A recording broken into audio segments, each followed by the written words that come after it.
Welcome to another GUI XT video tutorial. Our topic today concerns a very useful and powerful technique, namely the integration of a customized table control into an SAP transaction. In this video, we will lead you step by step through a practical example summarized here. In transaction VA01, Create Standard Order, we insert a button that for each customer displays material name, quantity, and date of all previously ordered items. By clicking on an item in this list, the item is transferred directly to the VAO order item table.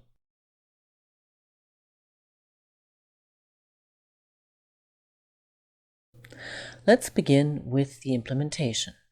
We select transaction VA01, enter an order type, and come to the standard VA01 screen. First, a customer number is requested. Let's enter 4000.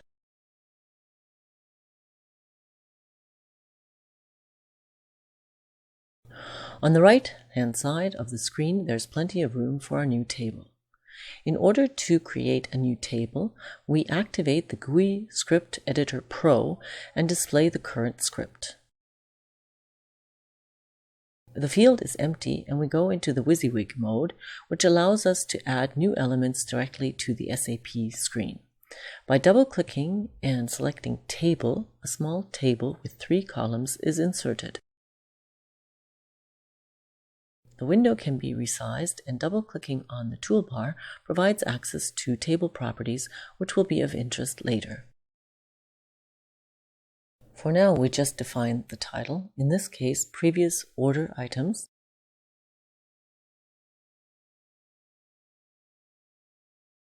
Clicking on the OK button below creates the table. Now, let's go back to the script editor, save the newly created script, and leave WYSIWYG mode. If we now reselect the transaction,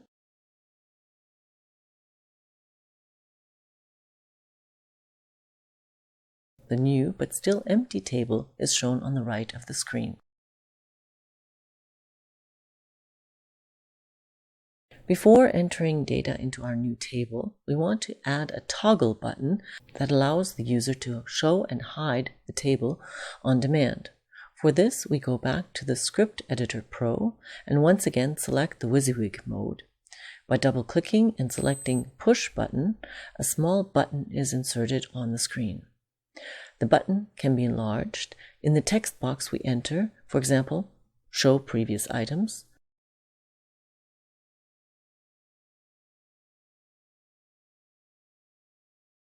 and in the process box, we specify a GUI XT input script as text file. This file codes how the table should be displayed.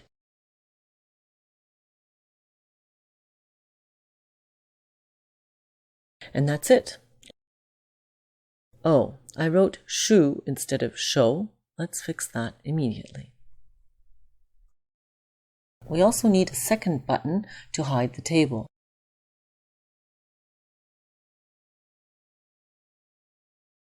This time, the process statement uses hide instead of show, and the text is adjusted to hide.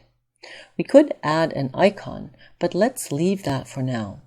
With that, the 2 buttons are ready.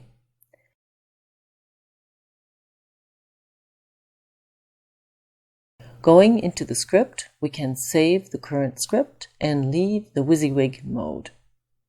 To make things look a little better, we can copy the push buttons to the bottom. The final step is making sure that the toggle can function.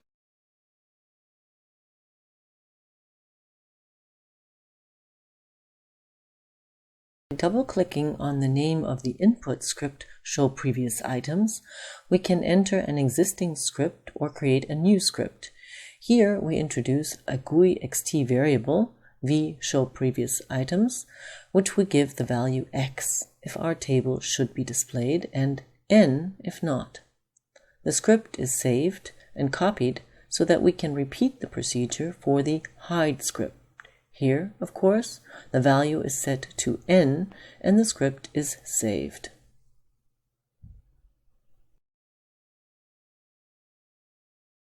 This sets the status variable via the push button. Subsequently, we must query the variable in the GUI-xt script. In other words, if v equals x, close square bracket, the table is displayed. Else, a push button is displayed.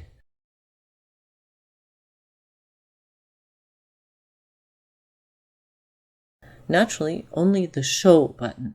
The hide button is only displayed simultaneously with the table. Pressing Pretty Print, things look pretty good. Inserting short comments during development is always a good idea because when you're finished with programming, you rarely have the time to go back. Well-placed comments can make organization and orientation much easier.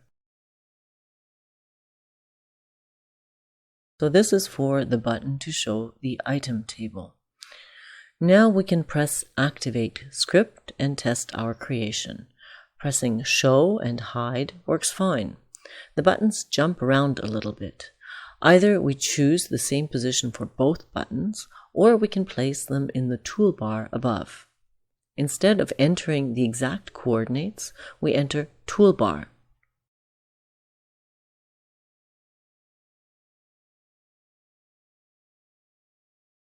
We can deactivate the function code because at the moment we are only editing the elements and not doing anything in the transaction. Again here, toolbar instead of the position, and turn off the function code. Then Pretty Print, Save, and Activate executes the script, and we can immediately see the consequence. The buttons are now in the toolbar, and we can toggle the additional table on and off.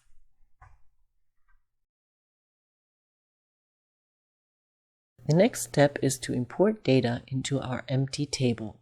For this, we go to the SE37 function library and search for BAPI sales order star to see what is available. Get list looks promising, so let's try it out.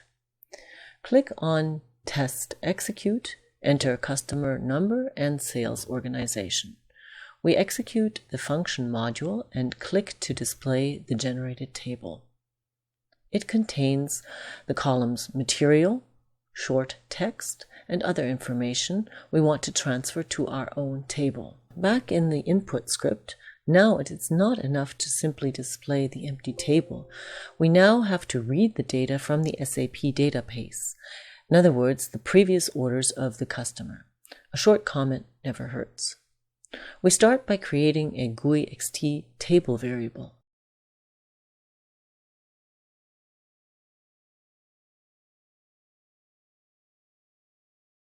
The table variable is given a name, for example, order items.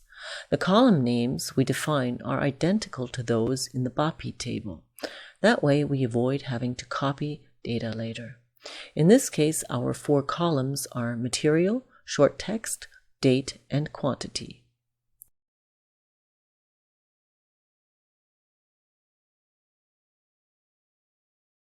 Now we want to read the data into this table using the BAPI.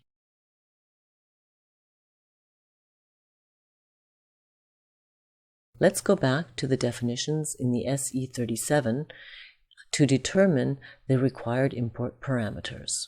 First, it is a good idea to copy the name of the BAPI into the call statement in the script so that no spelling mistakes arise. BAPI sales order get list. New line. Next, we want to export the parameter customer number. The parameter name is also copied into the script. We specify a variable name, for example, customer no.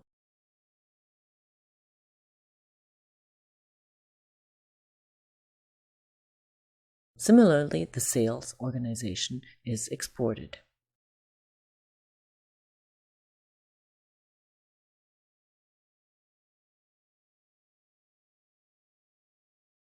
These are the 2 required parameters. All others are optional. What is returned is a table called sales orders.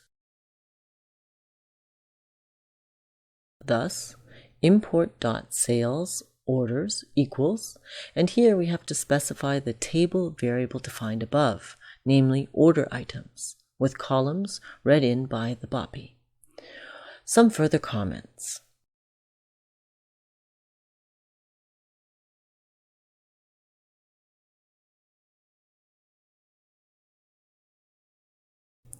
We are not quite finished because we still have to transmit the customer number. Let's begin by first inserting test data, in this case 4,000 as the customer number and 3,000 as the sales organization.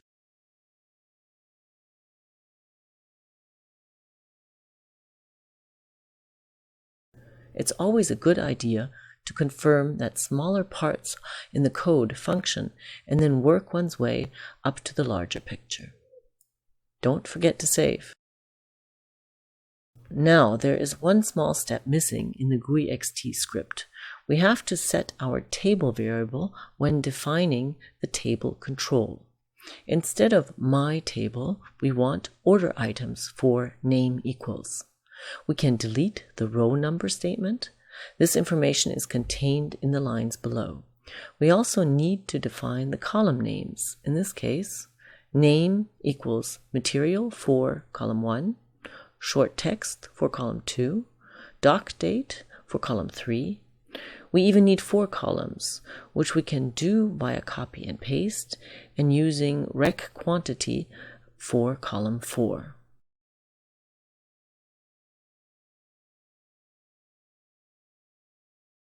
The temporary line can be erased and the column widths can be adjusted.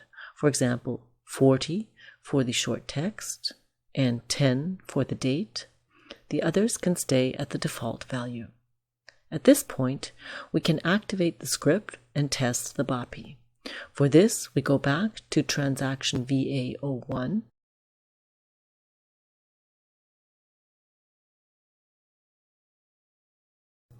Let's hide the table for the moment, enter the customer number,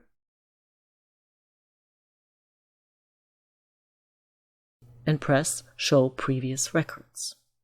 The table with data for our customer appears.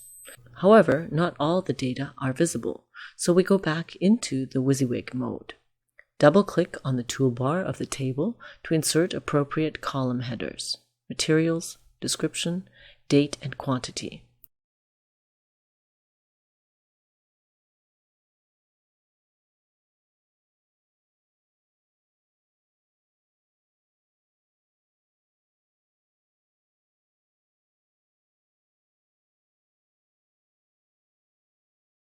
We set everything to read only and press OK to save. Drag the table window out to make it a little wider.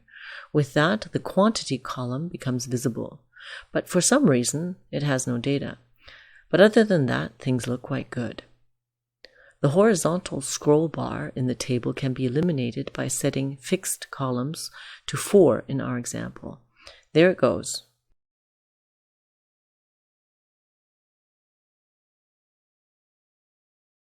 Now back in the script editor, it's a good time to save. Note the small error flag. It states this component is not known. Let's have a look. Here it is. The word doc in front of rec quantity is wrong. Let's delete it, activate the script, and now the table also shows values for quantity. So good so far, but we are currently always using the customer number 4,000. Instead, we want to use the customer number entered in the field sold to party. By inserting the sold to party field in the script, removing 4,000, and placing an ampersand at the beginning, we get the value of the field. There is no need to use the technical name in this case. The same can be done for the sales organization. If we now choose another customer, for example, customer 1000, after dealing with several SAP pop-ups,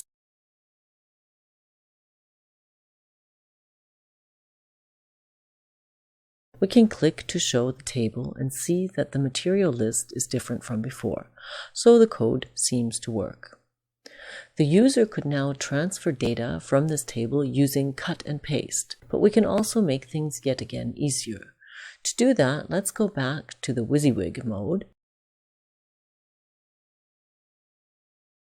Click on the toolbar of the table and create a push button for the material column. Don't forget to deselect Read Only. After saving and reactivating the WYSIWYG mode, we can see that the material value is coded as a push button that, when pressed, initiates a small script with the option Process. V01 select material.txt. In this example, the goal is for the article number to be automatically transferred.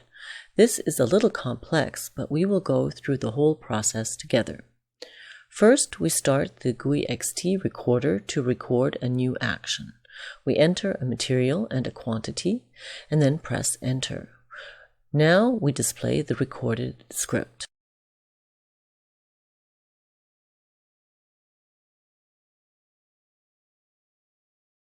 The values we enter are transferred to the order item table.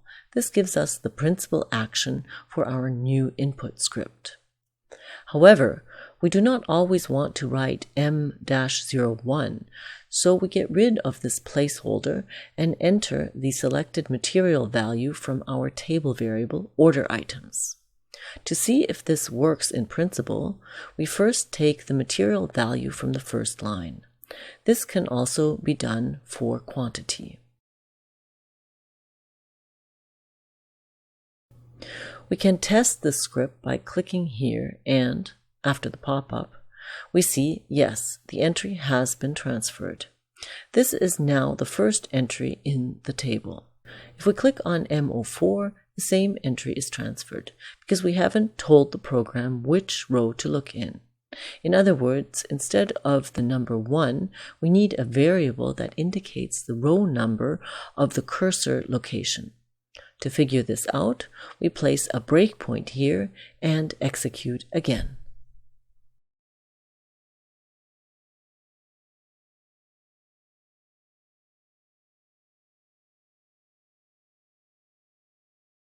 We choose the third line in the display M04.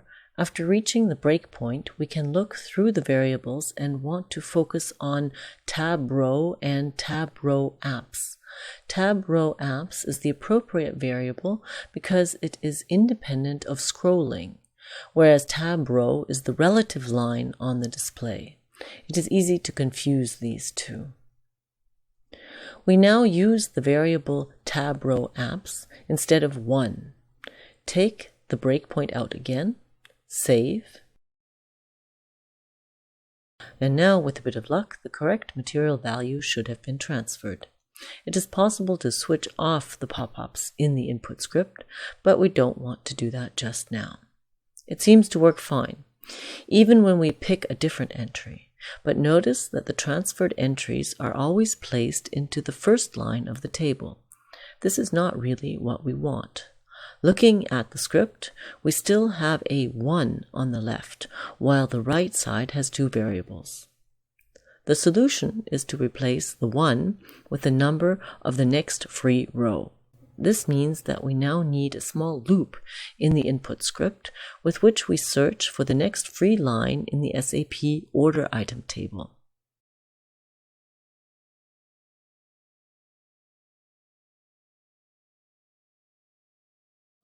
We define a loop variable and start with 1. Loops in GUI-XT are always coded with label and goto, which is a little cumbersome but works quite well. We take the material value from the order item table with the notation from the recorded script. Instead of the 1, we now use the counter k.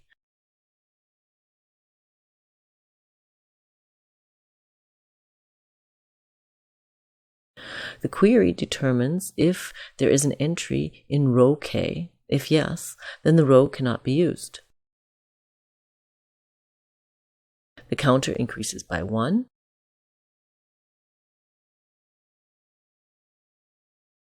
We try the next row with goto, check row, and close with end if.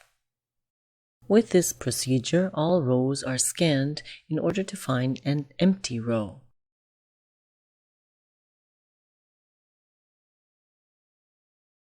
When an empty row has been identified, the value of k is inserted in line 16 and 17 of this example, and save.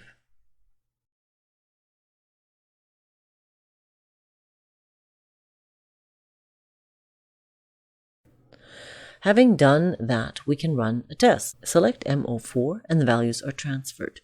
Click on the next line, and the next line, and so on, all the way through the table to see what happens at the end, as we don't want any unpleasant surprises. We keep adding data to fill the page. When the last row is filled, VA01 automatically provides a new page and allows the user to continue transferring items.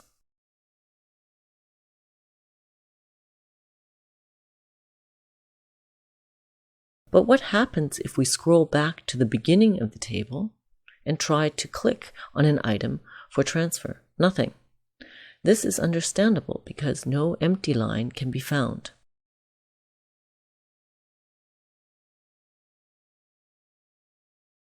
However, going back to the end of the table and initiating a data transfer still works. Now, in theory, we could now instruct all users to go to the end of the table and then select items for transfer. But that is not very elegant. Notice the 2 error flags that have popped up. A mouse over displays the explanation. We tried to write in a row, in this case row 18, which does not exist on the screen. To solve this, we need to activate the script and ask, does the row exist on the screen? And more importantly, what should be done if it does not?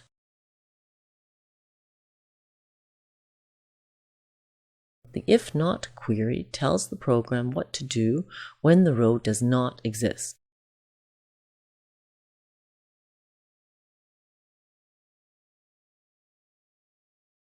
Namely, to jump to the last page using the ++p command and to add at least 1 empty row for further entries.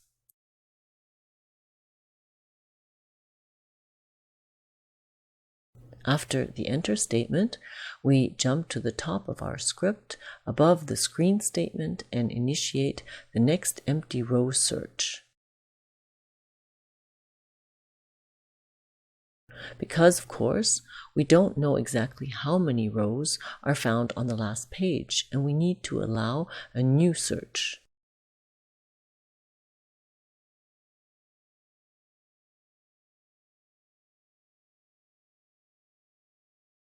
And as always, save.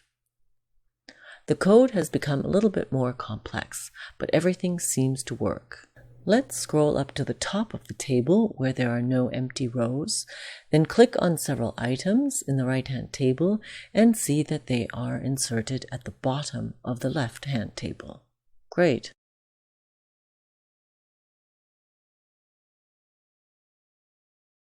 Another test with M04. Yes, that also works well. Let's now restart VA01, display the previous items table, and transfer some articles. With a large number of articles, it can become difficult to keep tabs on which items have already been transferred. In the following section, we will go through the code that highlights previously selected articles. To begin, we must switch back to WYSIWYG mode, click on the table toolbar, and check multiple row selection. This produces a new narrow selection column on the left side of the table.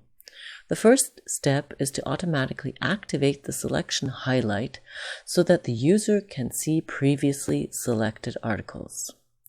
To do this, we go to the bottom of the input script, VO1 select material. After entering a comment,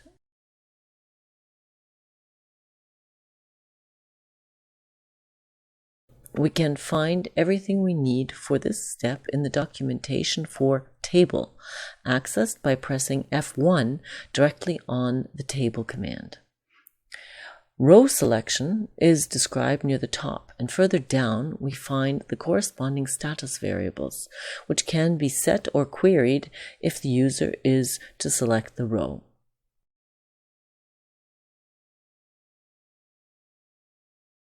Back in the script, we now set exactly these status variables to X. Both table name and row number have to be adjusted for our example.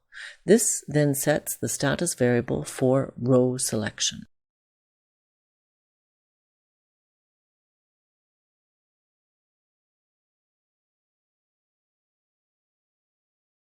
And it's really that simple. Our test run shows that as the user selects and transfers multiple articles, the rows are highlighted and the selection process is made much more efficient.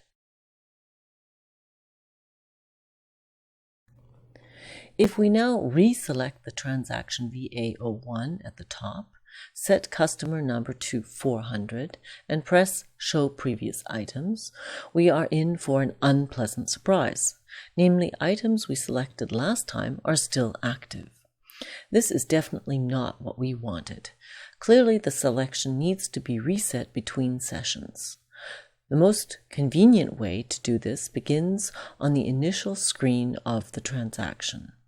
We call up the script editor and display the current script for the initial screen. The first step is a command not to display the previous items table at the beginning of a new session.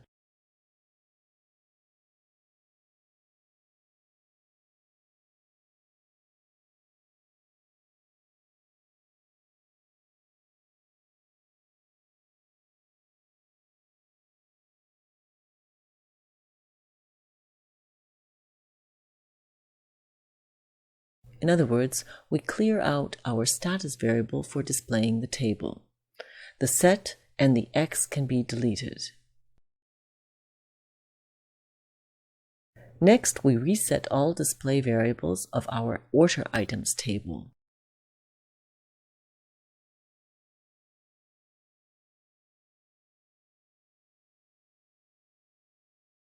These are the variables starting with the table name followed by .stat and selected rows and columns as well as scroll location. The clear statement makes use of the star notation, which deletes all status variables.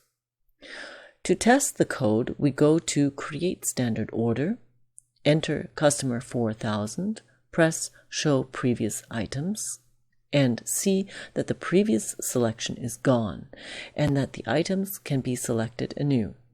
To be certain, let's call up transaction again and affirm that initially the right-hand table is not displayed, and when we activate it, no selected materials are indicated. One last thing we want to program in this tutorial has to do with duplicate material orders.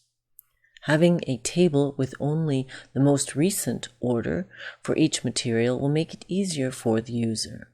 The following code will delete all duplicate entries in the script that reads the previous items.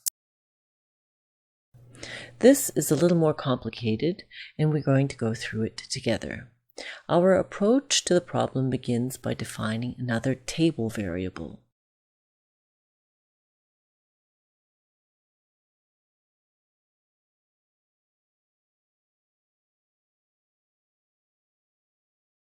Let's first create a structure using createStructure.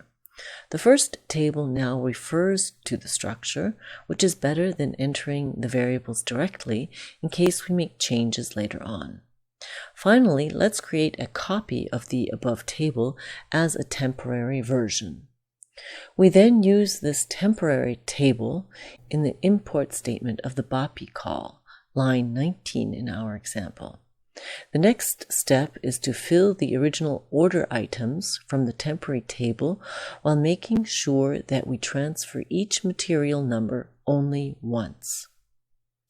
For this, we need a small loop to inspect each entry. Via the index variable, we read in each row using the structure variable order item without an S from the table temp order items, which was filled previously by the BAPI. We query to determine if we are done, otherwise the counter is increased by 1, and we go back to the label. It is usually a good idea to start with the basic loop structure and then fill in the actions inside the loop.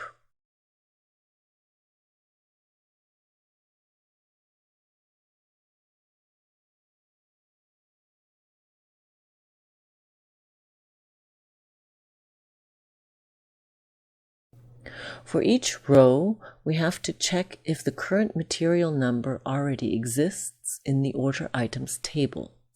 For this, we use a read row statement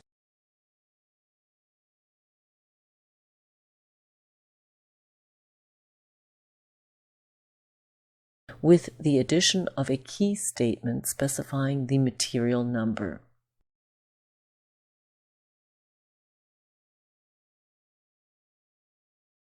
Pressing F1 for help on read row gives the details of this function. In particular, it explains that the content of the structure does not change if the key is not found, which is exactly what we want in this case. If the material number is not found, the row is appended to order items.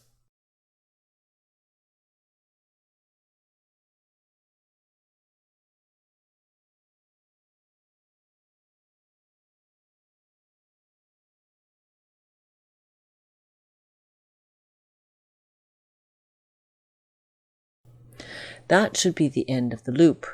Maybe it wasn't that difficult after all. But we should save and test the code by clicking on Hide and Show. Oh, there's another error message. It seems we have created an endless loop and that no data have been transferred. Let's see what's wrong.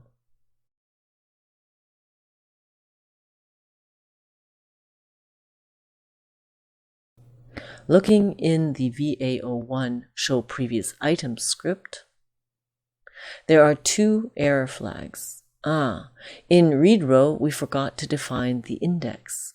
We need the counter to make the loop work.